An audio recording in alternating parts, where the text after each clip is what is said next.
Berjumpa kembali para Bapak, Ibu, Saudara-saudari, para suster, bruder, dan adik-adikku yang terkasih di dalam Tuhan Yesus Kristus, berkah dalem. Kali ini Romo ingin mengisi renungan mingguan, yaitu dengan tema BKSN tahun ini. Maka Romo mengambil tema yang pertama, yaitu Allah adalah kasih. Tahun 2020, tema dari BKSN adalah mewartakan kabar baik di tengah krisis iman dan identitas. Dengan bertitik tolak dari firman Tuhan 1 Yohanes 4 ayat 7-21, kita menyadari bahwa Allah adalah kasih, dan kasih sangat melekat pada Allah. Maka Allah telah mengutus Yesus ke tengah dunia melalui pasutri Maria Yosef. Dikatakan bahwa Sabda sudah menjadi manusia dan tinggal di antara kita. Salah satu kalimat di dalam doa malaikat Tuhan, Allah menciptakan manusia dengan segala isinya dan amat baik. Namun, karena dosa manusia pertama, maka manusia sejak awal hidupnya berada dalam kecenderungan untuk berbuat dosa. Hal ini disebut sebagai konkupisенsi. Hal ini membawa akibat bahwa setiap manusia yang ada di dunia memiliki kecenderungan untuk berbuat dosa daripada berbuat baik.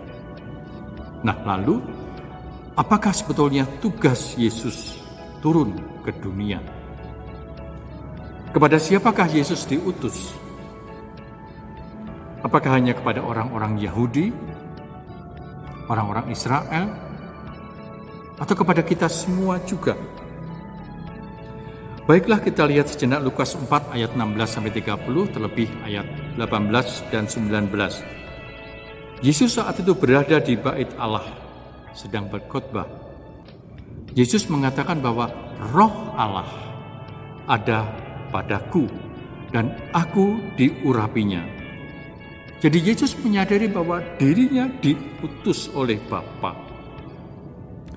Dan dia adalah Mesias, anak Allah yang hidup. Dia sendiri mengatakan bahwa Yesus diutus pada orang miskin. Dikatakan bahwa menyampaikan kabar baik kepada orang miskin. Juga kepada orang tawanan. Dikatakan membebaskan orang-orang tawanan. Juga kepada orang buta. Memberikan penglihatan kepada orang buta. Dan akhirnya juga kepada orang yang tertindas. Membebaskan orang yang tertindas. Semuanya ini dilakukan dalam Roh Kudus, dalam arti bekerja sama dengan Roh Allah. Inti perutusan Yesus adalah menyampaikan bahwa tahun rahmat Allah sudah datang. Maka singkatnya, Yesus diutus kepada 4 kelompok. Yang pertama adalah orang miskin. Dalam arti bukan hanya miskin secara fisik, tetapi juga miskin rohani, atau mereka yang miskin pengetahuan akan Allah, mereka yang kurang mengenal siapakah Yesus. Maka renungan beberapa minggu yang lalu dikatakan bahwa siapa Yesus menurut orang banyak, macam-macam yang dikatakan orang banyak. Yang kedua, orang tawanan. Dalam arti bukan tertawan secara fisik di penjara, tetapi juga mereka yang tertawan oleh dosa-dosa atau kelemahan mereka masing-masing. Yang ketiga, orang buta. Buta bukan hanya buta secara fisik, tetapi juga secara rohani, yaitu mereka yang tidak mengetahui jalan menuju kepada kebenaran atau jalan menuju kepada Tuhan. Yang keempat, orang tertindas. Ini kelompok yang dialami oleh kita semua. Jadi kita masuk dalam kelompok ini, pasti. Yaitu bukan tertindas secara fisik tertimpa balok, tetapi juga mereka yang hidupnya tertindas oleh macam-macam hal, tertindas oleh otoritas, oleh ekonomi, oleh aturan-aturan, dan lain sebagainya. Bapak, Ibu, dan saudara-saudara yang terkasih di dalam Tuhan, kita telah mengenal dan percaya kasih Allah kepada kita. Diungkapkan dalam satu lagu, dalam lagu-lagu camping rohani. Kasih setiamu yang kurasakan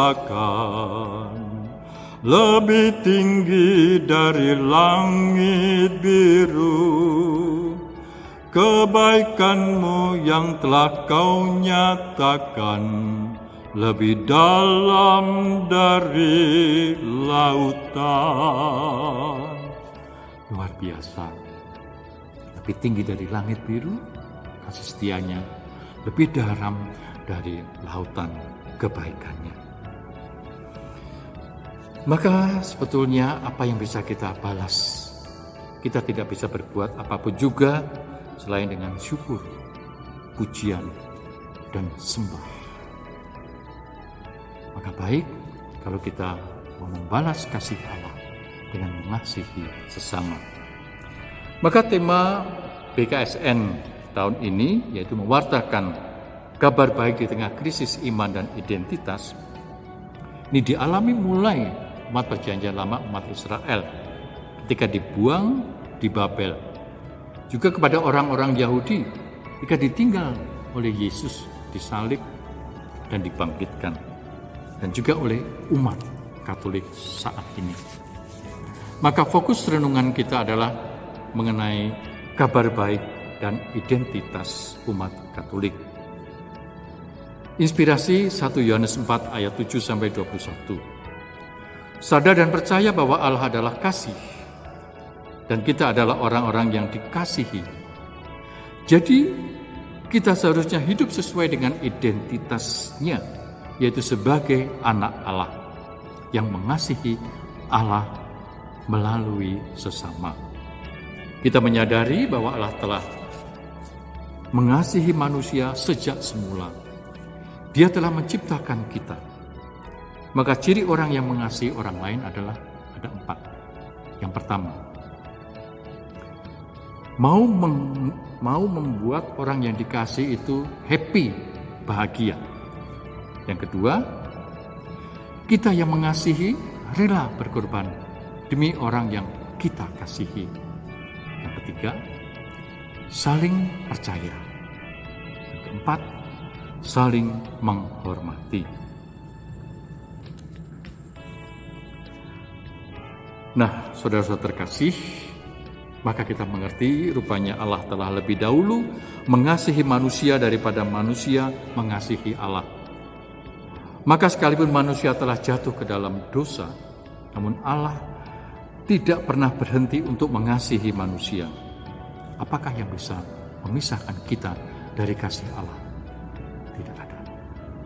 Allah mempunyai kehendak agar manusia sungguh hidup di dalam Dia dan berbahagia bersama dengan Yesus di surga dalam kehidupan yang kekal, bersama dengan Bapa, yaitu dalam kerajaan Allah. Di sanalah kita akan melihat Allah yang sesungguhnya, yang telah mengasihi dan menciptakan kita. Nah, supaya manusia bahagia, maka Allah mengutus putranya yang tunggal turun ke dunia untuk menebus dosa-dosa manusia. Jalan penebusannya adalah jalan salib. Dia mengalami penolakan oleh orang-orang Yahudi sebangsanya, penderitaan, wafat di salib yang merupakan bentuk hukuman yang paling hina, kemudian dibangkitkan Bapa dan akhirnya mengalami kemuliaan. Dosa merupakan hal yang membuat manusia menjadi tidak layak untuk bersekutu dengan Allah. Maka Yesus dijadikan berdosa demi penebusan dosa-dosa manusia. Luar biasa. Korban Yesus yang adalah Ekaristi menjadi sarana penghapusan dosa-dosa kita. Darahnya menyucikan dosa-dosa kita. Ingat kata-kata Paus Fransiskus mengenai kesucian. Sudah ada yang bisa kita lakukan sejak kita di dunia ini, yang melakukan kegiatan sehari-hari, tetapi arahnya bukan kepada aku, tetapi kepada Tuhan. Itulah kekudusan, itulah kesucian. Maka kita hendaknya percaya akan adanya penghakiman dan pengadilan oleh Allah sesuai dengan apa yang telah kita lakukan di dunia. Maka bagaimanapun sebenarnya hitam merahnya dosa kita, Allah masih memberi pengampunan kepada kita sejauh kita mau menyadari dan kemudian bertobat kembali ke jalan Tuhan, kembali ke jalannya, dan berusaha dengan bantuan rahmat Allah tidak akan jatuh ke dalam dosa lagi. Semoga firman Tuhan di minggu pertama ini bisa memulihkan kesadaran akan kasih Allah dan siapakah kita di hadapan Tuhan. Tuhan memberkati.